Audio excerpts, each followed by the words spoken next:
अस्सलाम वालेकुम, मेरा नाम ज़ैन इम्तियाज़ है और आप देख रहे हैं डेली पॉइंट। नाज़रीन, बजट आ चुका है 2025 और 26 का और हुकूमत की जानिब से ये दावा किया गया कि ये जो बजट है इसके ऊपर ज़ीरो टैक्स लगाया गया है। लेकिन IT की इंडस्ट्री के जितने भी लोग हैं वो सरापा एहतजाज हैं। लाहौर प्रेस क्लब में बाकायदा तौर पर प्रेस कॉन्फ्रेंस हुई और कहा गया कि ये टैक्सों की भरमार है जिसकी वजह से IT इंडस्ट्री डूब जाएगी। साकिब अज़हर साहब हमारे साथ मौजूद हैं, CEO नेबलेट्स हैं। सर साकिब भाई, सबसे पहले तो ये बताइएगा, पंजाब हुकूमत का तो दावा है ज़ीरो टैक्स, आप कह रहे हैं टैक्सों की भरमार है।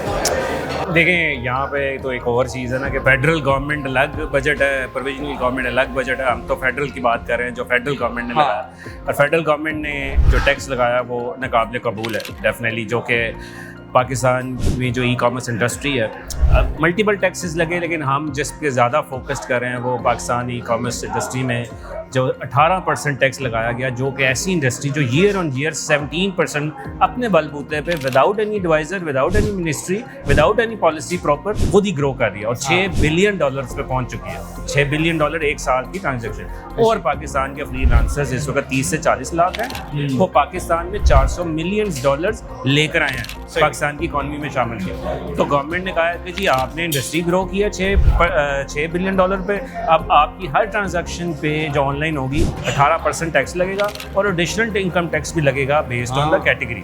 और जो फ्रीलांसर्स पैसे ला रहे हैं इस मुल्क में $400 मिलियन ला रहे हैं, तो आपको भी 5% टैक्स लगेगा, क्योंकि पैसे क्यों लाए हैं। This is what it's happening.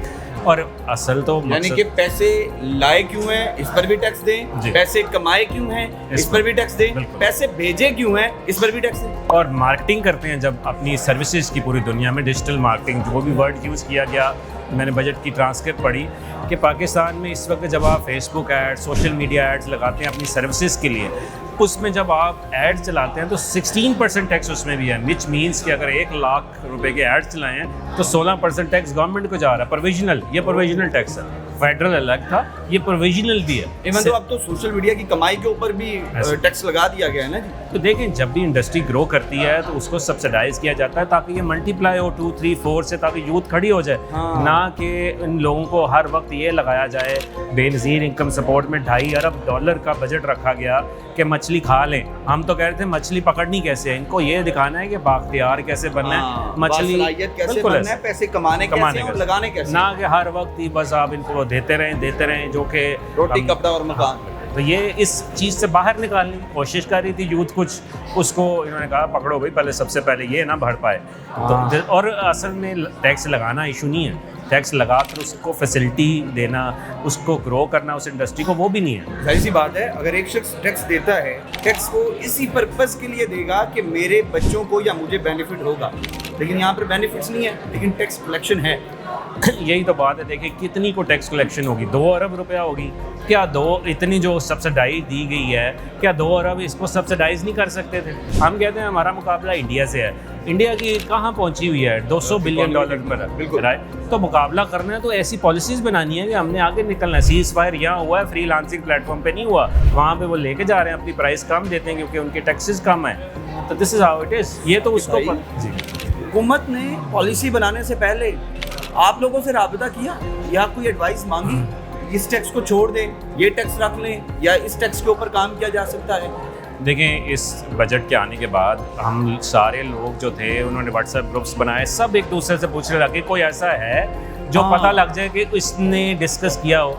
तो कोई हज़ारों लोग हमारे इकट्ठे हो गए व्हाट्सएप पे जो कि डिफरेंट इंस्टीट्यूट चला रहे हैं, ई-कॉमर्स के काम कर रहे हैं। तो कोई ऐसा बंदा नहीं मिला जिससे हम जान सकें कि कौन था वो, कि जिसने कहा हो कि ये होना चाहिए, या उससे डिस्कस। पॉलिसी मेकर कौन है, किसने बना दिया? एक शख्स जो कि घर बनाना जानता है उससे तो घर का अंदाज़ा लगाया जा सकता है, एक शख्स जो बाइक का मैकेनिक हो उससे तो घर का अंदाज़ा नहीं लगवाया जा सकता। अगर आप लोगों से रब्ता नहीं किया तो ये पॉलिसी मेकिंग किसने की? यही जानने के लिए आज हम यहाँ आए कि आखिर वो कौन है जिसने ये पॉलिसी बनाई, ताकि हम उसको पूछ सकें कि इसकी लॉजिक क्या है। क्योंकि हमने भी एक पॉलिसी अपनी बनाई है जो आज हमने दी सबको। हमने कहा कि ये अब भी इन शॉर्ट वे में ये बताना है साकिब भाई, हुकूमत की किन किन पॉलिसीज़ के ऊपर आपको एतराज़ है और आपने जो मुसवदा तैयार किया उसमें सीधा चीज़ें क्या? देखिए, हमने तो ये कहा कि ग्रेजुअली आपने टैक्स लेना है, आपने कलेक्ट करना है, तो आप ग्रेजुअली लें, 1 साल में कुछ % लें, फिर अगले साल और करें। ये 5 साल में आप इस चीज़ को लेकर इम्प्लीमेंट करें, ना कि पहले साल ही गला काट दें जैसे। और जो भी आपने कहा कोरियर कंपनीज जो हैं वो टैक्स कलेक्ट करें गवर्नमेंट के बिहाफ पे, तो कोरियर कंपनीज तो ऑलरेडी बहुत सी करप्शन कर रहे हैं, ऑलरेडी बहुत सा एक माफिया बना हुआ है जो कि ना उनका कोई पोर्टल चलता है, ना उनसे हमारी रिकनसाइल हो रही होती है कोई चीज़, उनकी अलग मसले हैं, तो वो कैसे होगा, वो तो और मज़ीद हमें ब्लैकमेल करेंगे। और तो आपने उनको बेसिकली क्या कह दिया कि आपने उनको फ्री हैंड दे दिया कि भाई जो करना करो इनके साथ, मतलब ये कैसा पॉलिसी हुई? तो हम तो कह रहे हैं इसको ख़त्म होना चाहिए। खत्म